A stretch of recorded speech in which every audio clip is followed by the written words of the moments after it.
You ask Tiger to solve. This deals with linear equations with one unknown.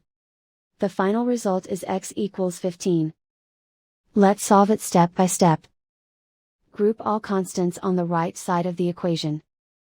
Subtract 8 from both sides.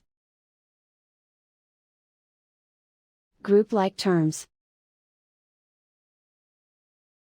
Simplify the arithmetic.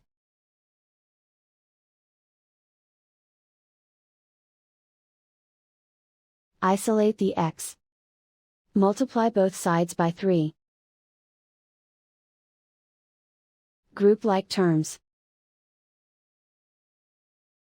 Multiply the coefficients.